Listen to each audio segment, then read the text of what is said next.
Bonjour à tous, aujourd'hui nous allons faire une analyse technique sur la paire GBP-USD en unité de temps 4 heures, parce que là il faut voir de manière un petit peu plus précise, c'est un peu plus difficile à déceler sur le daily, mais on va retourner sur le daily de temps en temps.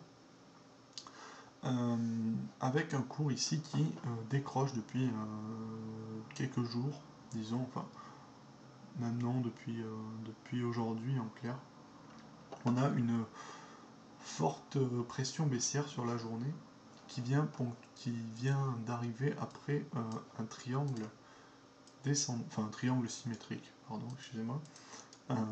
Donc accélération baissière, cassure du dernier plus bas ici, qu'on voit ici très clairement. Donc cassure en cours, hein, donc c'est au conditionnel à la fin de l'analyse. S'il faut, le cours aura lourdement repassé au-dessus, mais pour l'instant on va rester sur cet avis-là. De toute façon, il faut bien figer l'analyse à un moment ou à un autre. Donc on va rester sur cette cassure. Donc au-delà de la cassure du triangle symétrique ici, on sort surtout d'une zone de range qu'on pourrait définir plutôt comme ça. Donc la cassure est quand même assez effective. Les objectifs de triangle ici, le triangle il descend là, voilà, c'est autour de 1,647.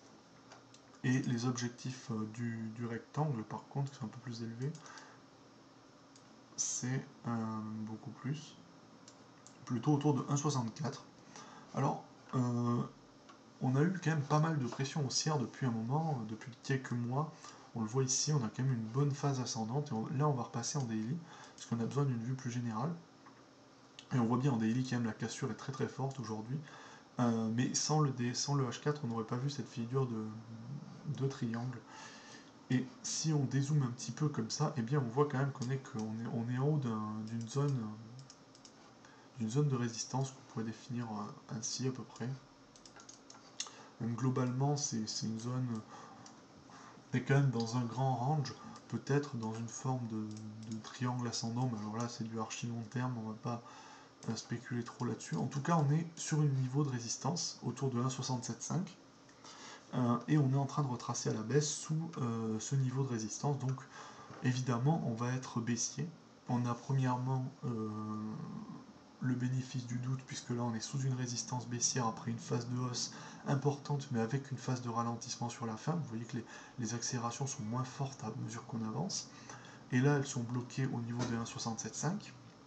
Et deuxièmement, parce qu'on a la cassure de deux figures chartistes qu'on a vues en H4 plus précisément, qui nous signale eh bien, un breakout et une sortie pour une reprise tendancielle baissière. Alors le terme c'est difficile à voir parce qu'on ne peut pas spéculer à partir du daily sur la capacité du cours à redescendre. Par contre là on a des objectifs sur le H4 qui nous donneraient à peu près 1,64 sur le GBP USD, ce qui paraît toutefois assez honnête, puisque il y a quand même des plus bas qui passent par là. Alors c'est sûr que c'est pas absolu, mais pardon, voilà, on a ici, vous voyez quand même quelques niveaux de support. Alors c'est clair, c'est pas sûr, c'est pas assuré. On aurait préféré quelque chose autour de 1,63, là, c'est un peu plus, il y a un peu plus d'homogénéité dans les sommets. En tout cas, ça nous assure a priori une cassure, disons, du support oblique qui définit le canal ici dans lequel le cours évolue de manière oblique depuis novembre dernier. Donc si on passe en dessous, là, à ce moment-là, je referai une nouvelle analyse pour continuer la vie, disons, pour donner à nouveau un biais baissier. À mon avis, hein, sur cette analyse, on est bien parti pour baisser jusqu'à 1,64, ça me paraît très très envisageable.